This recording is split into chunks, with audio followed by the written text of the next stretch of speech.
From Wish TV and the All Indiana Podcast Network, this is the News 8 Daily 8 Podcast with Wish TV's Kylie Conway. A Wish TV News 8 update. Hi, this is Kylie Conway, and this is your News 8 Daily 8 for Wednesday, April 27th. A frosty start to the Wednesday will be on deck before we bring in a slightly warmer afternoon. A lot of sunshine, so that's nice. It's going to be a bright day. Best weather day of the week, in fact, with highs rising into the mid-50s to low 60s. And a string of violence at bars and nightclubs is forcing Crime Stoppers to call on the public to make a change. The organization is asking you to call if you go somewhere that's not following the rules. Crime Stoppers says some of the worst violent incidents in recent Indianapolis history happened at these kinds of businesses. They even went as far as naming some of the bars like JD's Pub, Team One, Ebony and Ivory, Taps and Dolls, and Tiki Bob's. All of these places are under careful watch by IMPD Commercial Crimes Branch. We spoke with an executive of Downtown Indy, Inc., who says holding businesses accountable should always be the goal. We have had some dialogue with IMPD, with some of the bar owners. I know that by and large, some of the bar owners they also desire to mitigate some of the activity that draws attention to the downtown district. And there are many different violations IMPD is looking for: operating without proper permits or licenses, bootlegging, serving minors, serving alcohol after 3 a.m., exceeding posted occupancy load, adult entertainment in violation of zoning, tax evasion, or that the location has created an environment of chaos, disorder, and violence. You can report these issues by calling Crime Stoppers anonymously. You can also email IMPD.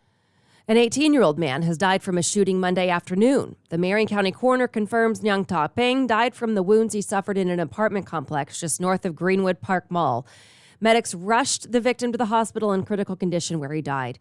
IMPD asks you to call Detective Lottie Patrick at 317-327-3475 if you may know anything that could help. Today, 3 Indianapolis men will make their first court appearances for a string of cell phone store robberies. Prosecutors say Quintas Tucker, Damara Bryant, and Robdarius Williams are facing federal charges for hitting 8 stores in 25 days. 7 of the robberies took place in Indianapolis, with 1 in Fishers. They were between November 8th and December 3rd of last year. Prosecutors say the 3 would pull out their guns when they walked in the stores, stole phones, accessories, and cash from customers. The Plainfield Chamber of Commerce says it's ready to help Walmart workers find new jobs after last month's fire. As we reported, Walmart is closing the heavily damaged Plainfield Distribution Center permanently. That could eliminate the jobs of more than 1,000 people. The Plainfield Chamber of Commerce says there are many other jobs available right now. The needle will probably change on the unemployment figure, but it's going to be slight, and most of those people should be able to find gainful employment pretty quickly. Walmart says it will continue to pay hourly workers through July 1st. Plainfield's town manager says there are other nearby distribution operations for those who want to stay in town. A prison fire in Pendleton sent 5 people to the hospital. Authorities say it was an electrical fire and that the injuries are from electrical shock. It happened yesterday afternoon. The Department of Corrections isn't giving any specifics about the victims, other than to say they are not inmates. No word yet on the cause. And we've learned the name of the man IMPD says died in custody. The Marion County coroner identified the man as 39-year-old Herman Whitfield III. I told you about this on the News 8 Daily yesterday. Police were called to the home around 3:20 Monday morning. When police arrived, Whitfield's father told officers his son was in a state of psychosis. After a few minutes of negotiating, police say Whitfield lunged at them and an officer deployed his taser. Given Whitfield's 6'2", 280-pound build, officers say they linked 2 handcuffs together and placed them on him. He didn't respond when asked to roll over and was pronounced dead at the hospital. IMPD is doing criminal and administrative investigations. The officer who activated the taser is on leave. The Use of Force Review Board will also look into what happened. An IT mate has been on top of the unemployment crisis in Indiana, highlighting the issues and demanding answers from officials. This after thousands of families in Indiana were told to repay their benefits after being told they were eligible. Now the state is confirming more than $7 million of those repayments have been waived, including $5 million from the pandemic. One state representative says more needs to be done so something like this doesn't happen again. A constituent of mine, she went through it. She saved the paperwork, and it still took her 9 months, and had been off work twice, to go down town to plead her case. He goes on to say the state has a $5 billion surplus and that it's time to use more of the money to go towards resources at the Department of Public Works.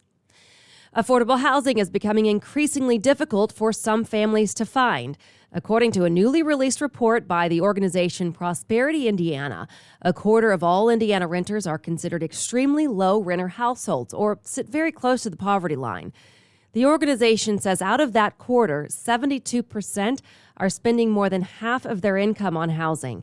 To help close the gap, the city is investing $6 million from its portion of the American Rescue Plan.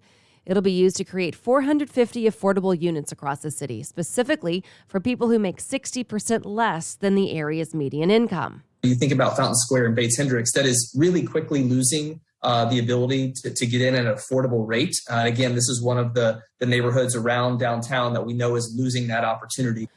Prosperity Indiana officials add that it's important for policymakers to continue to increase resources and expand public policy. A local organization just opened a new center to help families on the Far East Side.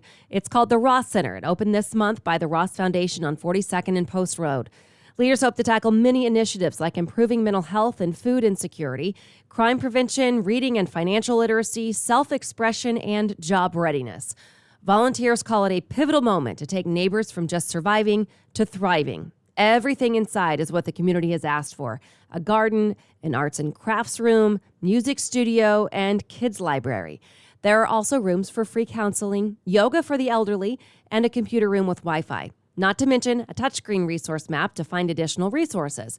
The Ross Foundation has been around for 8 years, addressing many ongoing concerns like neighbors who live in uninhabitable conditions and who have wrongfully been evicted. The founder and CEO says the Ross Center wants to serve at least 100 families a month. We are not the biggest community center, but it's more of an intimate and more relational component that we're hoping to bring, where we know everybody's names that come through that door. There is also free transportation to and from the center. The Ross Center was made possible through donations from the community. It's working to have a vegan pop-up restaurant in the near future. Right now, the center's looking for more volunteers. To the war in Ukraine, Russia cuts off energy to 2 countries. Gazprom, the natural gas giant based in Russia, says it will stop delivering to Poland and Bulgaria because they refuse to pay in rubles. The United Nations says a new agreement could lead more people to safety. The Red Cross is poised to help civilians evacuate the steel plant in Mariupol that Russia is tightly surrounding. The Secretary General of the UN met with Vladimir Putin yesterday for the first time since the start of the invasion. America's Secretary of Defense Lloyd Austin spoke to allies in Germany yesterday. He says the world needs to move at the speed of war to stop Russia. Mr. Putin needs to make a decision to end this conflict. He's the person that started it. It was unjustified. Germany is pledging to send anti-aircraft tanks to Ukraine's military. A panel of national experts is changing decades of advice about low-dose aspirin. The U.S. Preventative Service Task Force no longer recommends daily doses for most to prevent heart attack and stroke because of the risk of bleeding in the stomach or brain. The task force says that risk goes up with age. Wish TV medical expert and former Surgeon General Dr. Jerome Adams talked to us about the new recommendations and how to decide whether they're right for you. Make sure you talk to your doctor and make an informed decision about whether or not to start aspirin or to stop taking your aspirin. Don't stop taking your aspirin on your own, but do know that if you're someone who is completely otherwise healthy, the new recommendations suggest you don't and shouldn't be taking an aspirin every day to lower your risk of heart attack or stroke. The last time the task force updated the recommendations was in 2016 when it suggested daily aspirin could help prevent colorectal cancer. The new update says there's limited evidence of that. Children 5 to 11 are one step closer to being able to get a COVID-19 booster. Pfizer says it's submitted an emergency use authorization application to the FDA. The company adds that data shows a third vaccine dose raised Omicron-fighting antibodies by 36 times for the age group. Meanwhile, Pfizer is still studying how children younger than 5 react to the COVID-19 vaccine. Results of those trials should be out in coming months. That age group is the only one not yet approved to be vaccinated.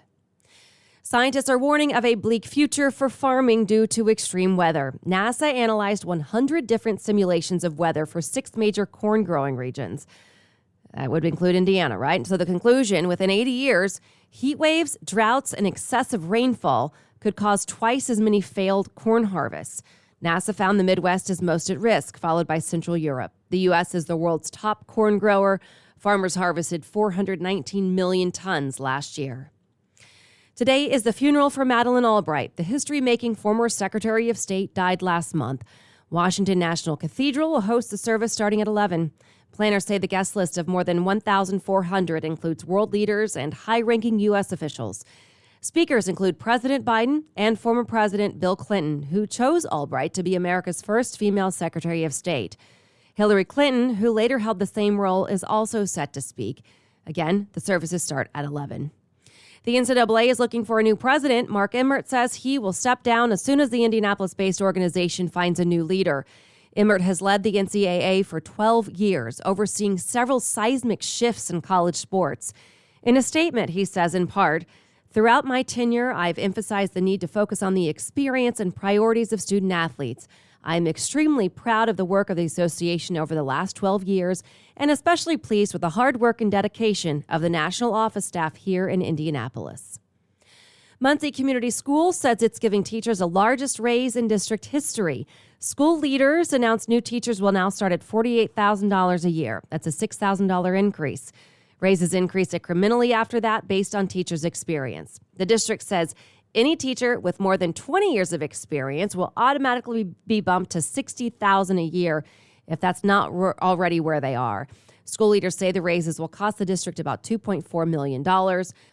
District CEO Leanne Kwiatkowski said in a statement, "It shows how serious we are about attracting the best of the best for our classrooms, and it compensates those loyal teachers who stuck with MCS through the lean times." Indy 500 qualifications are changing again. More drivers will run both days. On Saturday, the 21st, all cars will run time trials to make the field, and spots 13 through 30 will be set. Then, the very fastest and slowest run Sunday. The 12 quickest cars will get a shot at the pole in 2 sessions that will set the first 4 rows. A last chance session will set the back row, with bumping if there are more cars than spots. Finally, it's a big day for our sports director, Anthony Calhoun. Marian University will honor AC with a Clayton Family Circle of Honor Award. It's in honor of his career covering local sports for 25 years and his volunteer and charity work. Marian presents the award as a way to inspire character. Peyton Manning, Andrew Luck, and Tamika Catchings have all won that same award. The ceremony begins tonight at 6. News 8 will be there, of course. You can look for our live reports beginning on News 8 at 5 o'clock. This has been your News 8 Daily 8 for Wish TV. I'm Kylie Conway, online at wishtv.com, and follow us on Facebook when you search Wish TV. This is the News 8 Daily 8 podcast with Wish TV's Kylie Conway. A Wish TV News 8 update on demand. For even more, on demand and on the go. Connect with Wish TV on Facebook at wishtv.com and on the free Wish TV mobile app. Thank you for listening, and be sure to like, subscribe, and follow this podcast for updates every weekday morning on the All Indiana Podcast Network and wherever you get your podcast.